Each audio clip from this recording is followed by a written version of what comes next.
पाठ 15 मोतीलाल के दिए, जिसे डॉक्टर राजेश कुमार ने लिखा है। अध्यापक के दायित्व को निभाते हुए मास्टर मोतीलाल ने समाज को अपने सद्व्यवहार से प्रकाशित करने वाले जीते जागते दिए बनाए। धर्म का सच्चा स्वरूप क्या है? शिक्षा हमारे जीवन को कैसे आलोकित करती है? आत्मसंतोष और कर्मशीलता से कैसे भ्रष्टाचार जैसी सामाजिक बुराई समाप्त हो जाती है? आइए सीखें जीते जागते प्रकाश फैलाते इन दियों से। मास्टर मोतीलाल, जो कि एक अध्यापक हैं, जिनका कार्य पढ़ाना और जमा पूंजी के नाम पर एक टूटा फूटा घर था, वे एक संतोषी व उत्साही आदमी थे। इनको अजीब आदमी कहा जाता था क्योंकि दीपावली की रात जब सारा गांव रोशनी से जगमगाता है, तब मोतीलाल का घर अंधकार में ही डूबा रहता है। वे अपने घर एक भी दिया नहीं जलाते हैं, यह मानकर कि दीपावली के दिन कोई मौत, अनहोनी या दुर्घटना हो गई होगी, इसलिए वे इसे नहीं मनाते। लेकिन बात कुछ और थी। लेखक मोतीलाल जी से ही ये पूछने उनके घर जाते हैं। मोतीलाल जी से मिलना लेखक के लिए एक अलग अनुभव था। उनकी बातें इतनी मीठी व मोहक थी कि बस सुनते रहे। तब लेखक उनसे पूछता है कि आप दीपावली पर दिए क्यों नहीं जलाते? तब मोतीलाल जी कहते हैं कि दिए जलाना कोई बड़ी बात नहीं, बस उनका मन ही नहीं करता है। जब लेखक सही उत्तर जानने के लिए कहता है तो मोतीलाल जी उन्हें रामदीन, असलम, कलेक्टर दफ्तर के चपरासी बलवंत व अंत में प्रौढ़ शिक्षा केंद्र में जाकर प्रकाश से मिलने के लिए कहता है।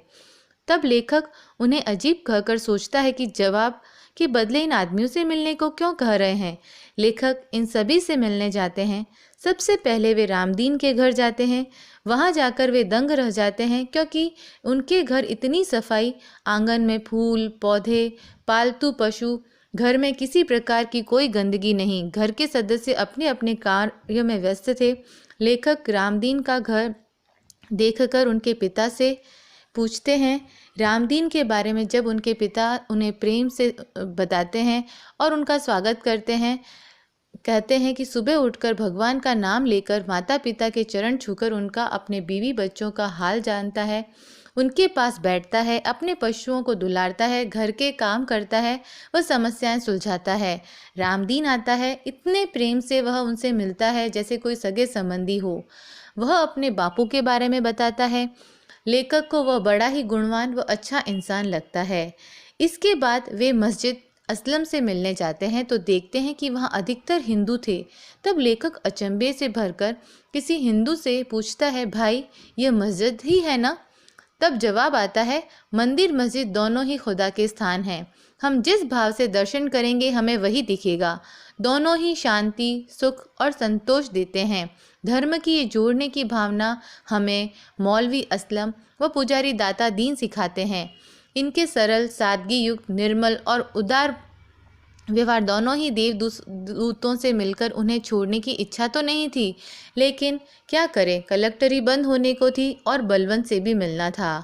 फिर वे बलवंत को दफ्तर में न देखकर उनके साथी चपरासी से पूछते हैं तो वह उसके बारे में बुराई कर कहता है कि किसी से भी रिश्वत नहीं लेता है और न दूसरों को लेने देता है।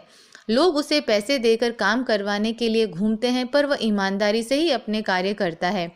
हर कोई उसके जैसा नहीं बन सकता। लेखक सोचता है, रात हो गई, अब ईमानदार बलवंत से मिले बगैर ही प्रौढ़ शिक्षा केंद्र जाना चाहिए, क्योंकि वो बलवंत के बारे में सब कुछ जान चुके थे। जहाँ प्रकाश जी क्या करते हैं, प्रकाश जी वहाँ बहुत से लोगों के बीच उन्हें किताबी ज्ञान न देकर व्यावहारिक ज्ञान देते हैं, जीवन में काम आए, जैसे सफाई के लाभ, अंधविश्वास का नुकसान, बिना विचार किए किसी भी कार्य को न करना, स्त्री पुरुष में समानता, अच्छा आचरण रखना, सभी समान हैं। ये सारी बातें वे बताते हैं। वास्तव में वे लोगों में अच्छी बातों का ज्ञान देकर प्रकाश फैला रहे हैं। इन सब की विशेषताएं जानकर लेखक खुश होता है और सोचता है कि सब ऐसे हो जाएं तो समाज की सारी समस्याएं स्वतः ही समाप्त हो जाएगी। रामदीन, जो एक बहुत अच्छे गृहस्थ हैं, मौलवी असलम, जो सचमुच धर्म का सच्चा अर्थ लोगों को बताते हैं, चपरासी बलवंत, जो भ्रष्टाचार को दूर से ही नमस्कार करते हैं, और प्रकाश जी, जो लोगों को जीवन के अंधकार को शिक्षा की रोशनी से जगमगा रहे हैं, ये सभी मास्टर मोतीलाल के शिष्यों में से हैं। इन्होंने इनको रोशनी दी है। अब समझ गए कि मोतीलाल जी दिए क्यों नहीं जलाते। तो उन्हें थोड़ी देर का प्रकाश देने वाले मिट्टी के प्रकाश की क्या आवश्यकता, उन्होंने तो जीते जागते दिए जलाए हैं। धन्यवाद।